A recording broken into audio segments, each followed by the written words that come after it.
So if you're thinking of moving to Alaska, getting a piece of property or living out in the bush, and you want to get something set up like that, I'll tell you what I did. I moved to a little community that you could drive to in the summer, and then about October 15th, the road they quit maintaining it. So basically, for the winter, you couldn't drive out. You could fly out. The mail plane came in five times a week, 6 times a week, if they could. Um, that is doable when you're young, and it may be doable when you're older if you're lucky enough to never have an illness. But when I lived there, one example, a friend of mine, his wife was diabetic. She was medevaced out of there 3 times. She wasn't able to control her diabetes, properly, and she barely survived that. They finally ended up having to move, and I saw it repeatedly up there, where people were, wanting to live there.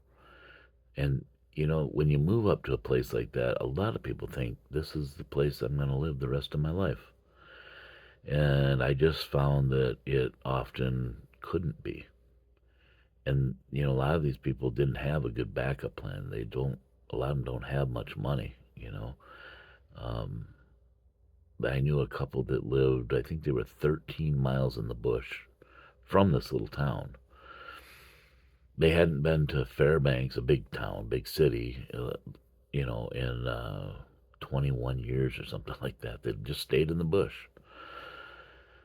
They had to walk in and out.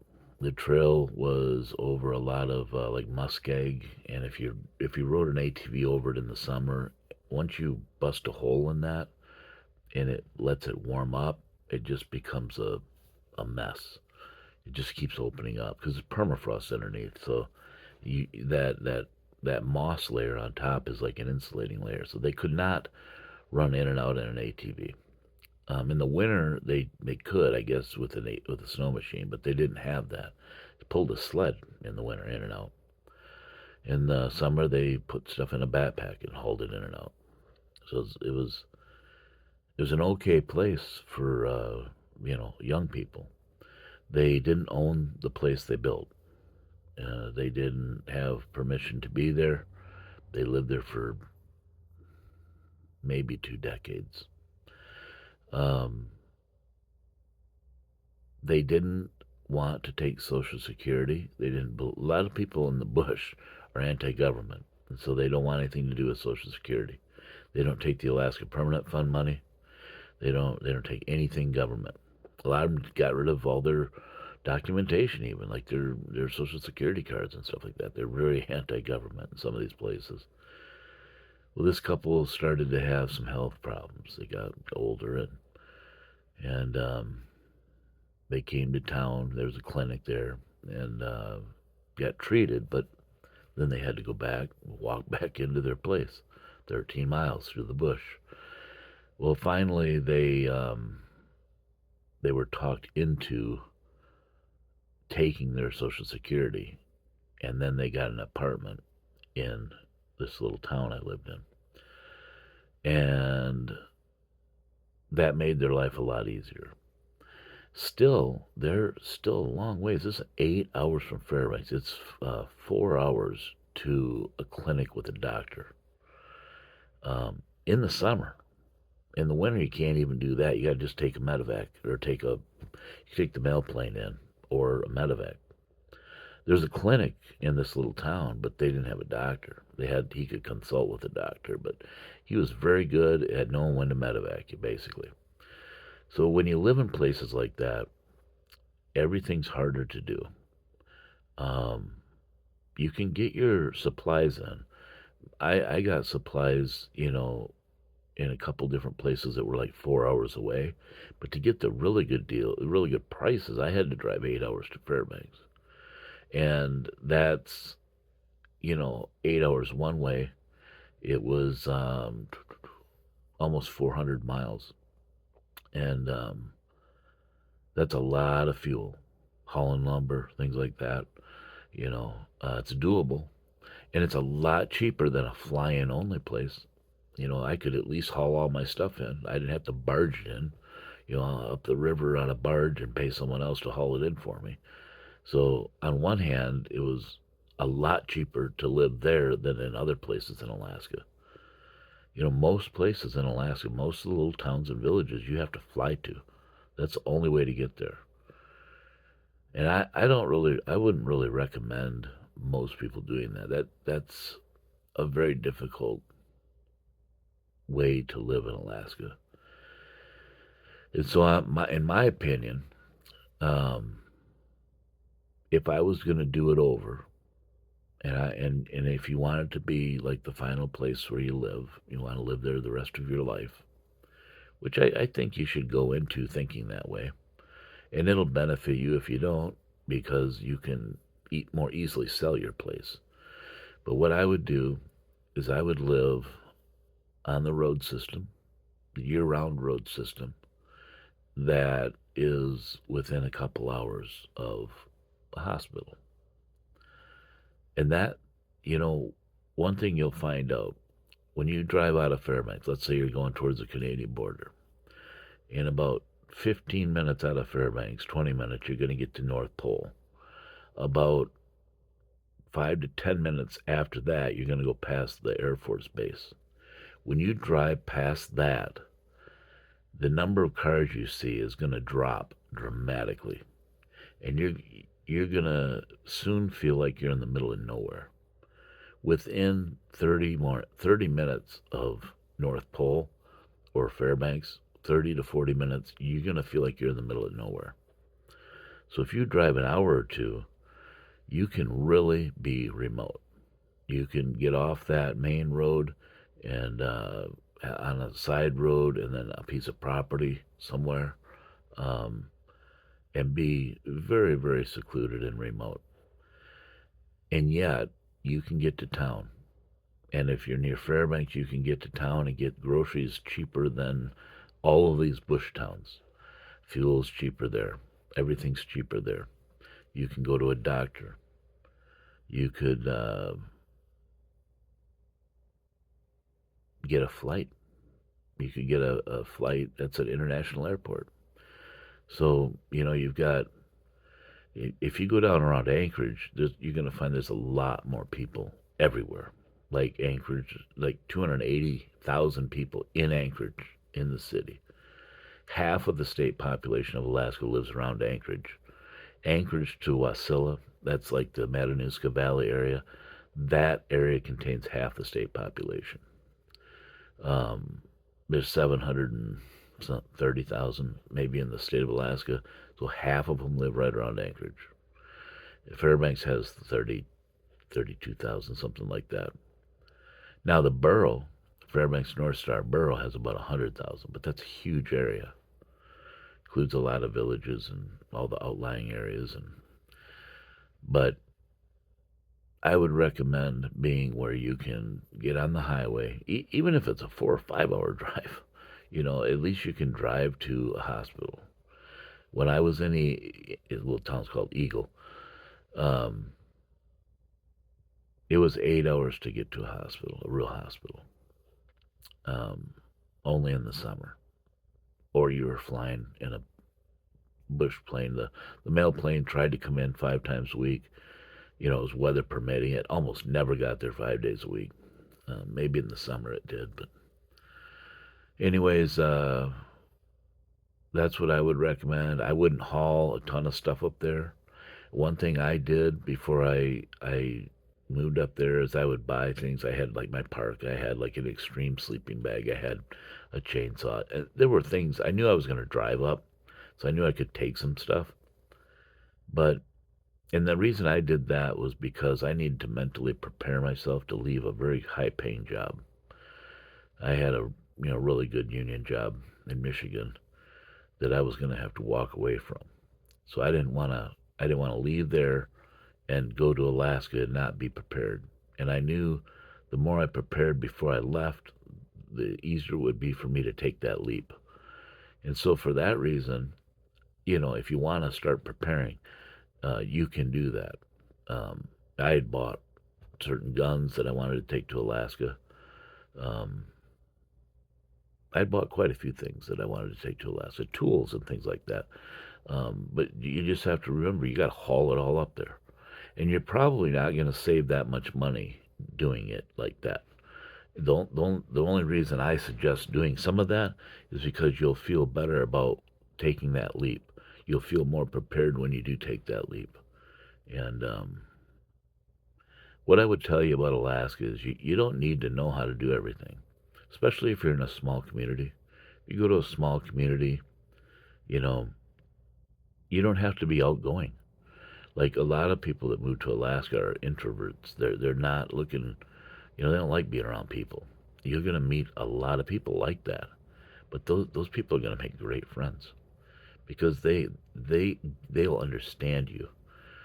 And the nice thing, I met a lot of people in Alaska, especially the ones that live in the bush. A lot of them needed to live there because they don't get along with people. They don't like dealing with people. They don't like putting up with nonsense. But up there, they can control their interaction with people. They can go to the bush, live in their place, and go to town when they need to or when they want to socialize. I met a lot of people like that up there, um, and a lot of them are incredible friends. Like nobody has family there. Nobody has family. They're all up there. They all moved up there. Very few Alaskans were born in Alaska, so they're almost all transplants. So they make some incredible friends. You're gonna be invited to holiday dinners, and you're gonna be invited to go hunting and fishing, and what you don't know they'll teach you. Somebody taught them. Everybody that moved to Alaska had someone help them. When they got to Alaska, somebody stepped up and showed them stuff and helped them, and they pass it on. Now, when you go to Alaska and you start talking about, oh, I want to move up here, I want to, buy land and stuff, you may not find people overly friendly. You may not find them to be that helpful. But once you've made the commitment and once you're up there, then you become one of them.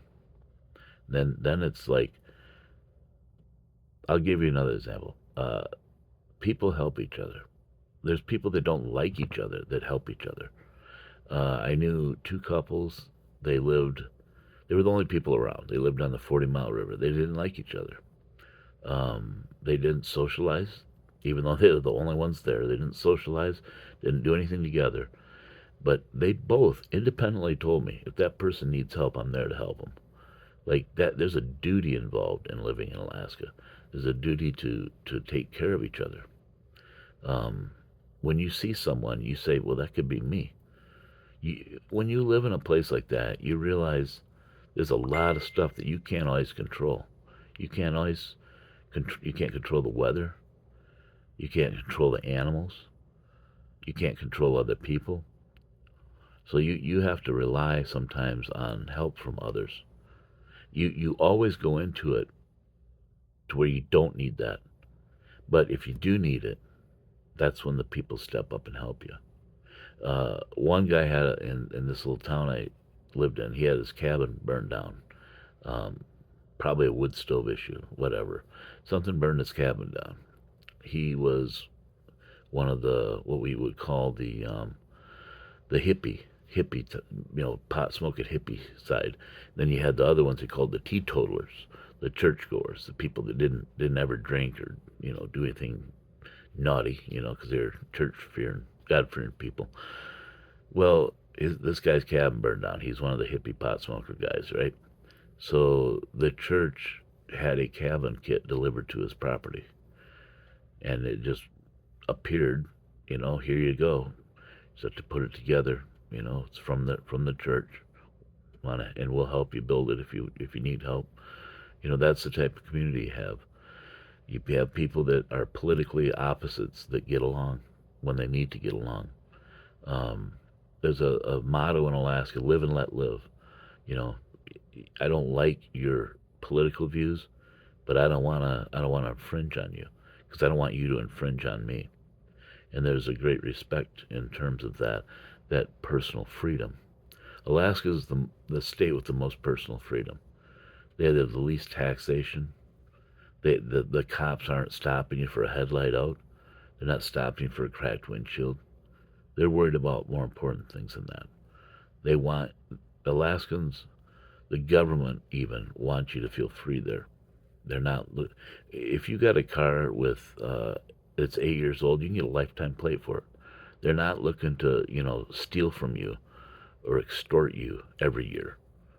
There's property taxes in a lot of the places, but like where I lived outside of a borough, there was no property taxes even, no building codes.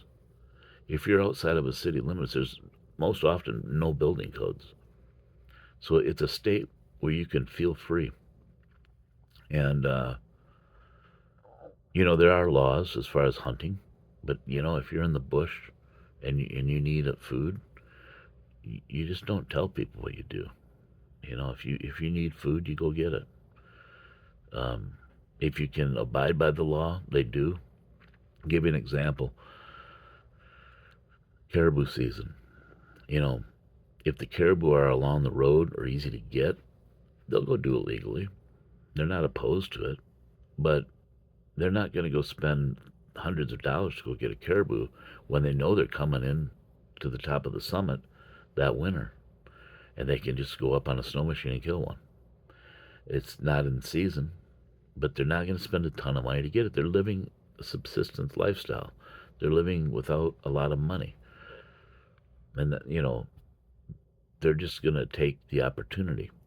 When they go to town, they throw the rifle in. May not be hunting season, but, if they see something, they got to take it because they don't have any money, to be buying it. They need to supplement with the land.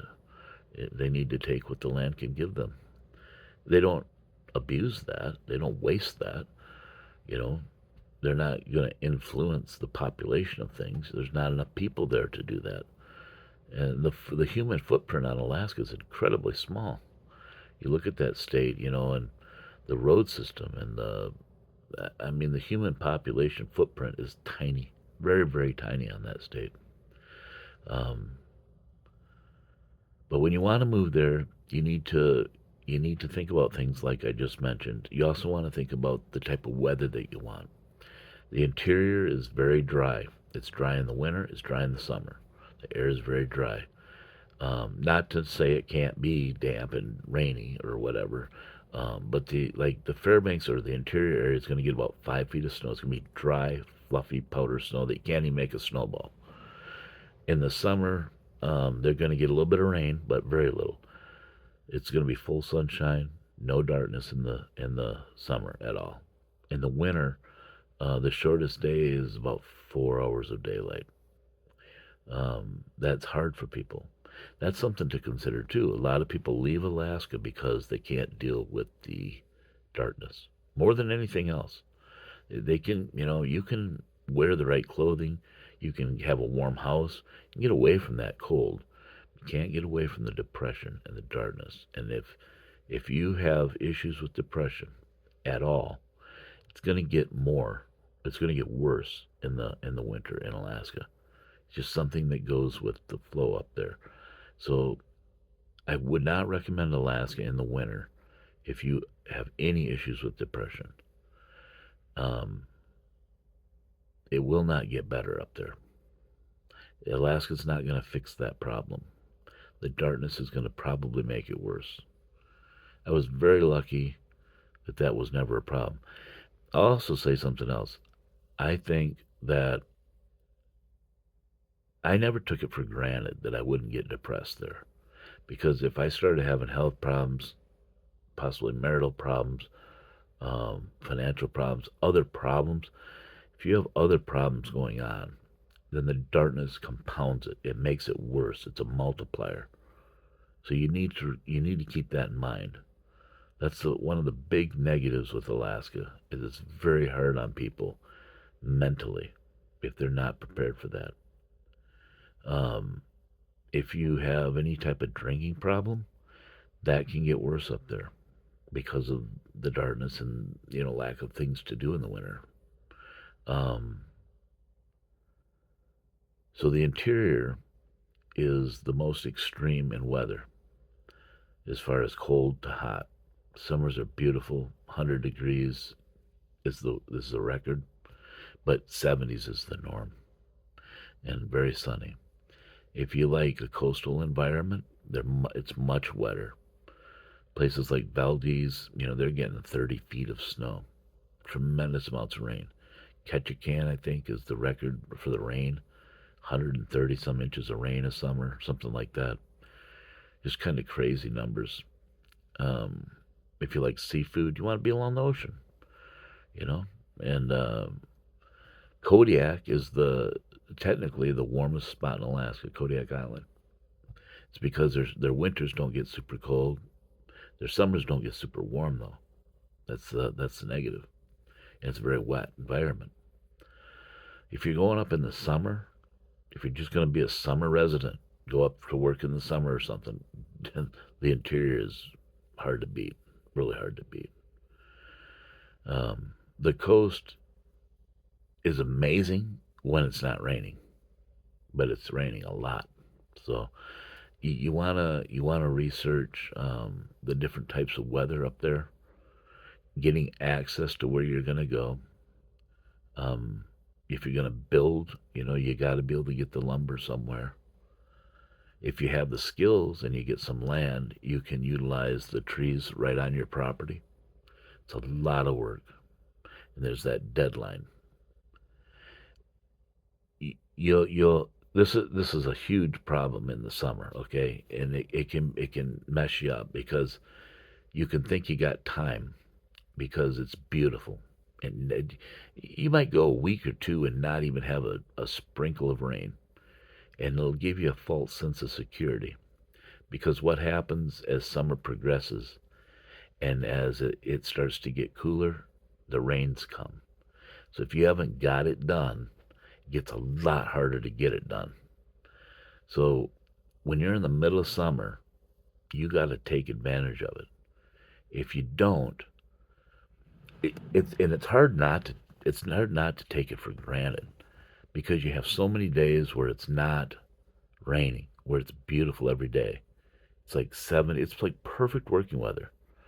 70s and sunshine. It doesn't get dark. You got these long days, and you can think, I got time. I got time to get this done. Well, then August comes, and it starts to have more rainy days, and then you basically have a rainy season before it turns to snow, and it becomes a wet rainy season. I mean, a wet and cold rainy season, and it's miserable. And then you look back and you think, oh my gosh, why didn't I do this when it was beautiful? And it's just it's an easy trap to fall into, is what I'm saying. So if you go up there in the summer and you need to get something done, get it done. Because just because snow's not coming until October, it doesn't mean you're going to be out there working every day till October. It means you're going to have some nasty, rainy, cold weather before then. And if you haven't, you know, you just got to get it done in the middle of summer. You got to really put in the time in the middle of summer. Just a little heads up there because I learned the hard way, and everybody does. You just take that nice weather for granted because you see it day after day in the summer. So if you want to move up there, there's land available. Only less than 1% of Alaska is private, but there's land. A lot of people have moved out of these remote places. It's hard to live in them. Um, Find something you can jump on a highway and get to a population in a hospital, and you can get the Alaska Permanent Fund when you've been there a full calendar year. So if you're going to go up in the winter to start, which very few people do, don't go up in January. Go up in December because your calendar year starts January 1st. So when you move to Alaska, most people move in the summer, and so your calendar year that you need to get residency isn't going to start till January 1st. So you might have 6 months in Alaska before you're eligibility year begins. So let's say you moved up in July of 2026. Your eligibility year is going to start January 1st, 2027. So in January of 2028, you can then apply for your permanent fund dividend, your PFD, they call it. In years past, that was $3,000, $3,400, $2,000. Last year, I think it was $1,000. Before that, $1,500, something like that. It keeps going down. They're supposed to use a formula. They don't anymore. They screw everybody up there. It was supposed to be set aside for the Alaskans, and it's no longer just that. They're tapping into it for all sorts of other funding and things. But it's $1,000. If you're a couple, or if you've got kids, everybody gets it. So you wanna cut your ties with your prior state, and you wanna claim Alaska as your home state. You want to get your driver's license switched over, get your titles switched over. If you own a home in another state, don't get the homestead exemption on that home. Pay the taxes as a as like a vacation home. I mean, you have to weigh it out. I mean, know what your taxes are, but you need to make Alaska as your home, your permanent home, and have no other ties to another place. Don't go back to your home state and get a local fishing license. Get it as an out of state. If you go back home to deer hunt and you get it as a resident of that state, then you're gonna lose your Alaska residency. You have to start it all over. Anyways, go for it. If you want to move to Alaska, do your research, watch the videos, and go for it. You'll have a blast. It's a once in a lifetime chance. Go when you're young if you can, and think about some of the things I just mentioned. Take care.